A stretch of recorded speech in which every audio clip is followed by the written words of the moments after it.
रहीम। अस्सलाम वालेकुम dear student. उम्मीद है सारे लोग अच्छे से होंगे और अच्छे से काम कर रहे होंगे इंशाअल्लाह। और उम्मीद है आप जितना भी काम करवा रहा हूँ उसको आप साथ साथ कवर कर रहे होंगे। तो आज इंशाअल्लाह हम जनरल मैथ जो हम पढ़ रहे हैं क्लास 10th का, उसकी एक्सरसाइज नंबर 2.5 हम पढ़ेंगे आज। हम इसमें सीखेंगे, हमने जो सीखने वाली चीज़ें हैं वो कौन सी है, इसमें रिमाइंडर थ्योरम क्या होता है, फैक्टर थ्योरम क्या होता है, इसके बारे में पॉलिनोमियल क्या होता है, ज़ीरो ऑफ पॉलिनोमियल क्या होता है, हम इन चीज़ों को डिस्कस करेंगे।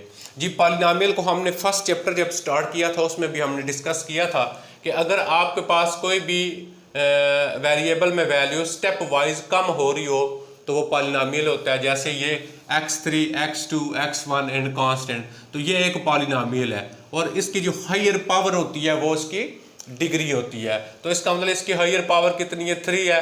तो ये एक पॉलिनोमियल है जिसकी डिग्री कितनी है, 3 है।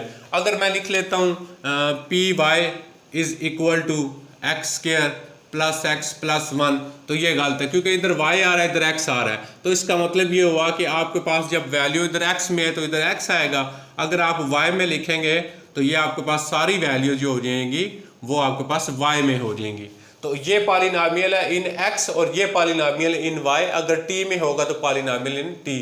तो पॉलिनोमियल में कभी भी आपके पास स्क्वायर रूट या नेगेटिव वैल्यू नहीं आती। अगर मैं आपसे ये कहता हूँ कि x square x minus 1 plus 1, क्या ये एक पॉलिनोमियल है? तो ये पॉलिनोमियल नहीं है क्योंकि इसमें नेगेटिव टर्म आ गई आपके पास। तो जब नेगेटिव टर्म आ जाए तो वो पॉलिनोमियल में नहीं होता। तो एक हमने सीखा पॉलिनोमियल क्या होता है, ऐसा अलजेब्राइक एक्सप्रेशन जिसमें जो पावर होती है वो नेगेटिव नहीं होती। वो हमारे पास उस अलजेब्राइक एक्सप्रेशन को, अलजेब्राइक एक्सप्रेशन हमने ये भी फर्स्ट चैप्टर में बड़ी डिटेल के साथ पढ़ा था। ये एक अलजेब्राइक एक्सप्रेशन है, तो ये आपके पास एक पॉलिनोमियल हो गया है। तो जी, हम किसी भी पॉलिनोमियल को जब आपके पास गिवन दिया हो तो ये आपके पास क्यूबिक पॉलिनोमियल है। अगर पावर 2 हो, डिग्री 2 हो तो वो क्वाड्रेटिक पॉलिनोमियल होता है। अगर पावर 1 हो तो वो लीनियर पॉलिनोमियल होता है। तो इस तरह हम पॉलिनोमियल को डिस्कस करते हैं। जी, पॉलिनोमियल क्या चीज़ होती है। जी, आज हम यूज़ करेंगे इसके ऊपर रिमाइंडर थ्योरम क्या होता है और फैक्टर थ्योरम क्या होता है, इसको हम डिस्कस करेंगे।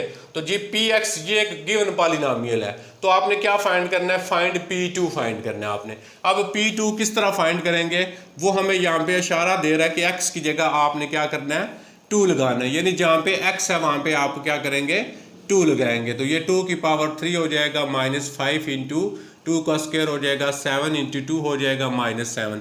अब इनको हल करते हुए याद रखिएगा पहले आपने पावर को ओपन करना है। तो 2 की पावर 3 कितना होता है, 2 को 3 टाइम मल्टीप्लाई करेंगे 8 आ जाएगा और ये 4 हो जाएगा, प्लस 14 हो गया और -7 हो गया। जी, 16 आ गया, -20 आ गया, प्लस 14 आ गया, -7 आ गया। जी, इसको सिंप्लीफाई करेंगे, इधर इनको जब आप माइनस करेंगे तो आपके पास ये हो गया -4 और यहाँ पे जी -4 में से 14 यानी 10 आ गया। प्लस का दोबारा इसको चेक कर लें, देखें आपके पास है 16 -20, आंसर -4 हो गया। आगे आपके पास +14, आंसर +10 हो गया।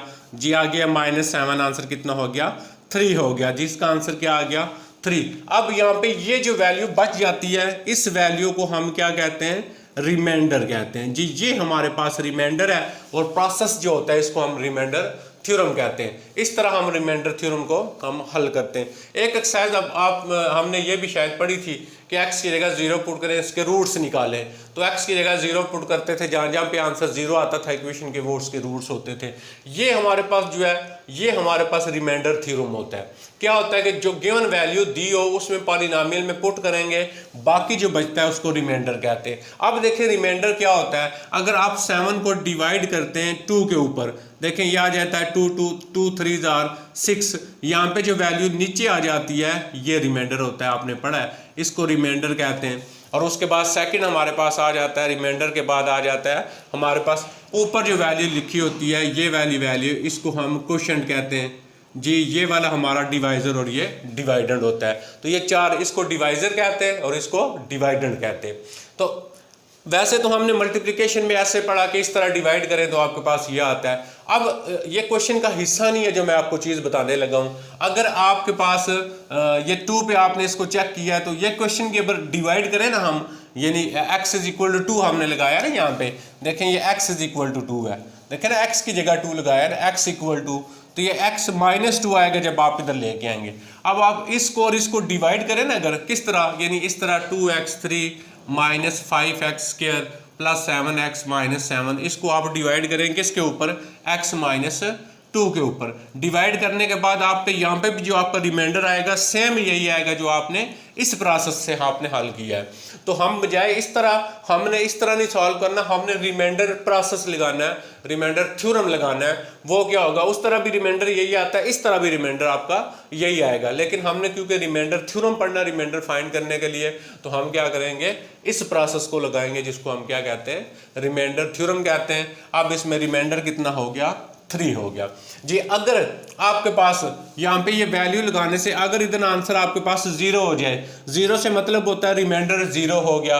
देखें अगर मैं डिवाइड करता हूँ 6 को, मैं डिवाइड करता हूँ 2 पे, तो 2 3 6, यहाँ पे कितना आया 0, रिमाइंडर क्या हो गया, 0 हो गया। जब रिमाइंडर 0 हो जाए ना, फिर इन दोनों को मल्टीप्लाई करें तो ये आता है, देखें 3 2 6। इसी तरह अगर देखें मेरे पास हो 4 को मैं 2 पे डिवाइड करता हूं तो 2 2 4 हो गया, रिमाइंडर क्या आया, 0 आया। तो जब मैं इसको और इसको मल्टीप्लाई करूंगा तो आंसर क्या आएगा, ये आएगा। तो जब आप इसको इससे मल्टीप्लाई करते हैं तो इसका आंसर ये आता है। तो हम कहते हैं 2 का फैक्टर है 2। अब एक चीज फैक्टर कब बनेगी, जब हम उन दोनों को डिवाइड करेंगे, उसका आंसर जो आएगा अगर वो 0 आ जाता है तो एक जो अलजेब्राइक एक्सप्रेशन होगा वो फैक्टर होगा दूसरे का। अगर रिमाइंडर 0 नहीं आता तो वो एक दूसरे के फैक्टर नहीं होंगे। तो दो चीजें हमें क्लियर होगी, एक रिमाइंडर कैसे फाइंड करते हैं, दूसरा एक एक्सप्रेशन दूसरे का फैक्टर किस वक्त होता है। किस वक्त होता है कि जब आप रिमाइंडर थ्योरम लगाएंगे, यहाँ पे 0 आ जाएगा तो इसका मतलब होगा रिमाइंडर 0 आ गया। तो जब रिमाइंडर 0 आ जाता है तो ये दोनों आपस में क्या होते हैं, फैक्टर होते हैं। अब हम पढ़ेंगे फैक्टर थ्योरम जी। फैक्टर थ्योरम क्या होगा उसको हम पढ़ेंगे यहाँ पे।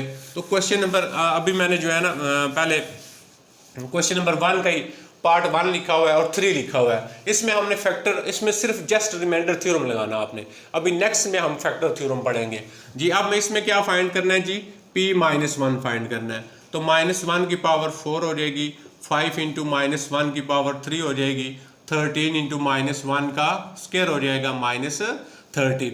अभी बताया पहले आपने क्या करना है, पावर को यूज करना है जी। पावर को यूज करेंगे, -1 की पावर 4 का आंसर कितना आ गया, 1, क्योंकि -1 को 4 दफा मल्टीप्लाई करेंगे आंसर, यानी अगर ऊपर पावर इवन हो ना, 2 पे डिवाइड होती हो, इसका आंसर प्लस में आता है, अगर आड हो तो माइनस में आता है। तो 5 इंटू ये आ जाएगा आपके पास, माइनस में आड है, और -13 इंटू 1 इवन है तो -30 हो गया। तो ये कितना आ गया, 1 + -5 -13 एंड -30। इसको आप आगे प्लस माइनस कर सकते हैं। तो जी हम सेकंड जो हम क्वेश्चन करेंगे उसमें हमने पढ़ना है कि factor theorem, first polynomial is the factor of second polynomial. ये क्वेश्चन क्या होगा हमारा, बाकी इससे रिलेटेड क्वेश्चन सेम है आपके, फिर भी आपको किसी भी क्वेश्चन में किसी तरह कोई भी प्रॉब्लम होती है आप मुझे इनबॉक्स कर सकते हैं जी। अब हम इसका क्वेश्चन नंबर 6 पढ़ेंगे जी। क्वेश्चन नंबर 6 क्या है, 6 क्वेश्चन है, is the first polynomial is the factor of second polynomial। जी हमने ये बताना है क्या फर्स्ट पॉलिनोमियल फैक्टर है सेकंड पॉलिनोमियल का या नहीं। क्वेश्चन दिया है a18 -1 कामा बाकी दूसरी वैल्यू दी हुई है x+1 जी। ये क्वेश्चन है, हमने ये बताना है क्या फर्स्ट पॉलिनोमियल फैक्टर है सेकंड पॉलिनोमियल का। देखें ये पॉलिनोमियल है, ये भी पॉलिनोमियल है। इसको हम लिख लेंगे जो हायर पावर में होगा px = x18 - 1। ये आपके पास जो हायर पावर, जो बड़ी पावर वाला होगा उसको px नाम, यानी पॉलिनोमियल इन x। अगर y में होगा तो py नाम दे देंगे, अगर z में लिखा हुआ है तो pz नाम दे देंगे जी। अब आपकी जो दूसरी वैल्यू होगी x+1 = 0 रख करना है आपने, उसमें से x की वैल्यू निकालनी है। x उधर 1 उधर जाएगा तो -1 होगा जी। ये वैल्यू हम यहाँ पे पुट करेंगे, -1 की पावर 18 एंड -1। अभी आपको बताया था कि अगर यहाँ पे नेगेटिव हो और ऊपर पावर जो वो इवन आ जाए, यानी 2 पे डिवाइड होती हो, तो 1 का आंसर प्लस में आता है। तो इसका आंसर कितना आएगा? +1 एंड -1। इस सारे का 1 की पावर 18 अगर आपके पास ऊपर पावर इवन आ जाए, 2 पे डिवाइड होती हो, तो माइनस आंसर नहीं आता, +1 आता है। अगर यहाँ पे ऑड नंबर हो जो 2 पे तकसीम नहीं होता, डिवाइड नहीं होता, तो -1 आंसर लगाते हैं जी। 1 एंड 1 0। अब जी जब हम ये वैल्यू लगाते हैं तो ये क्या चीज़ होती है? ये होता है रिमाइंडर जी। Remainder is equal to 0। जब रिमाइंडर 0 हो जाता है तो अभी हमने एग्जाम्पल दी थी, दूसरा नंबर दूसरे का फैक्टर हो जाता है। तो क्या लिखेंगे statement? As remainder is 0, so first polynomial is the factor of second polynomial. I think आपको ये क्लियर हो गया होगा जी। अगर रिमाइंडर 0 हो, हमने एग्जांपल बी ली, तो फिर फर्स्ट जो पॉलिनोमियल होता है वो क्या होता है? फैक्टर होता है सेकंड पॉलिनोमियल का जी। नेक्स्ट एक क्वेश्चन हम इसका और करेंगे, बाकी इंशाल्लाह आप ये खुद कर सकते हैं, बहुत इजी क्वेश्चन है ये। तो जी नेक्स्ट पे चलते हैं। जो नेक्स्ट आ जाता है आपके पास, उसने दिया हुआ है